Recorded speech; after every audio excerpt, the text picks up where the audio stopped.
The midget and I have been together for years. It's a funny story how we met. I had taken my son to the zoo one day, and it was a crowded day at the zoo, and by the time we left, I got in the car and I looked over, and it was actually the midget sitting beside me instead of my son. I was alarmed, and I went back to the park and tried to find him, but I couldn't find my son. And meanwhile, the midget needed a place to live, so he stayed with me, and eventually I gave up looking for my son, and the midget became the son that I previously had. Well, I was always wildly popular in high school, and, well, once that was over, I mean, I needed a fix. I was just nobody in a huge world, so I decided I wanted to be famous.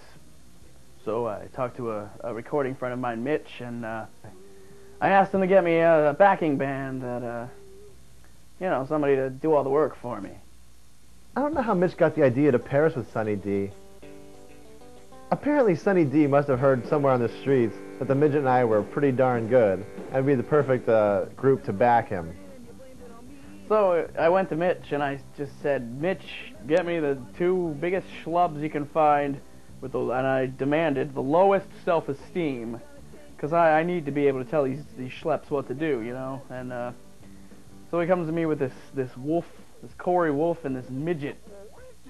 And you know, at first I just kind of, you know, Mitch, what are you, crazy? And but it turned out they kind of knew what they were doing, and the midget's got a good back. He can lift a lot of heavy stuff, so it worked out pretty good. Sitting in my studio the one day, this big loudmouth comes barging in, talking about how he's going to be taking over the music industry. All he needed was a band. So, I don't know, I had Corey and the midget living out in the shed. I needed the storage space. So, I figured I'd kill two birds with one stone. The first time I met Sunny D was kind of weird.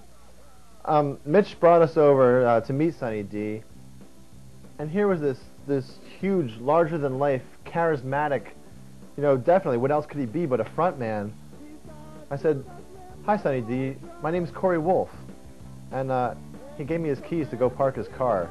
I should have known. Well, it started out a little slow.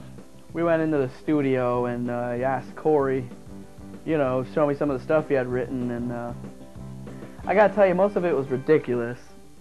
Goes hamburger honky tonk, and you on and on. Wait. Hamburger honky tonk, and that honky on. Close. Hamburger honky tonk, and on. So eventually we got it all set, and we recorded our first album, and, well, the rest is history. Those early years were tough. I mean, every band has their salad days, and we were no exception. We'd spend hours driving around in that station wagon from show to show. The one show in Minneapolis, we find out that these kids had stolen the midget. The only way we can get him back, we traded them a copy of our new CD, Rock Group Soup, which is still available, by the way. Still get that. Well, our big break came one night when we were playing at a local establishment, and the head of Rockturnus Records, Mr. Kenny Ferrari, who obviously had heard the good word on the street about us, he came to see what Sunny D and the Purple Stuff was all about. So I'm on my way to this concert to sign this band. I don't know, you might have heard of them. Hootie and the Blowfish, I think. Anyway, on the way, my Jag breaks down in front of this dive. I was stuck, so I go inside to use the payphone. And on the backstage, there's this noise. I had to see what it was. It was like a train wreck. So I go back there, and there's these three weirdos dancing around up on stage. A midget, a homo on a keyboard, and some other guy trying to sing.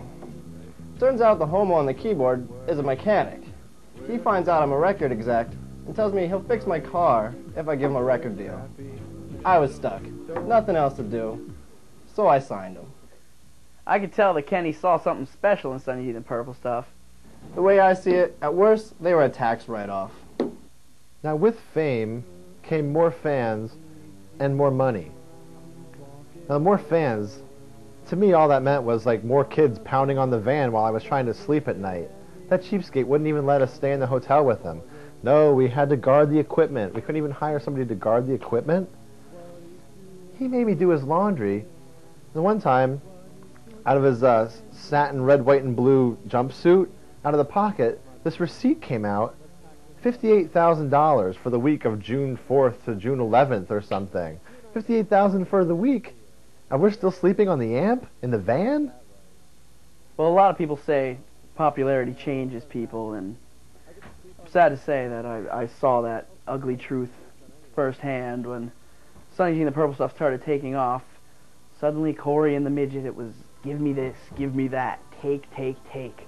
They wanted to stay in the hotels with me instead of sleep in the van. They wanted to hire somebody to load the equipment.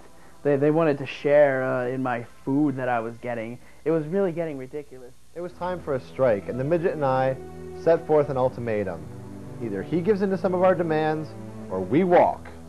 And you know what Sonny D is without the purple stuff? Well, he's Sonny D. But we reached a compromise, and I think he respects us now, you know? Well, we reached a compromise. I bought a bigger van. It's got a nice little cot built in for Corey to sleep on, and a nice... Well, I'm not gonna lie to you. I got a nice big guitar case on sale for the Midget to sleep in. He thinks it's a midget cot. Well, plain and simple, Sonny D is simply the kindest man I've ever met. He's a great humanitarian, and he treats me very well, and I have absolutely no problems with Sonny D. As for the future of Sonny D, this is a tough business to live in, you know, where you could be on top one day, and, you know, the next day you could be sleeping under the van, you know? A lot of bands are coming up, these boy bands. We're trying to work more choreography in. We're doing a lot of work. I think the new album's going to be something everybody can enjoy. Reckless kid down at the Lake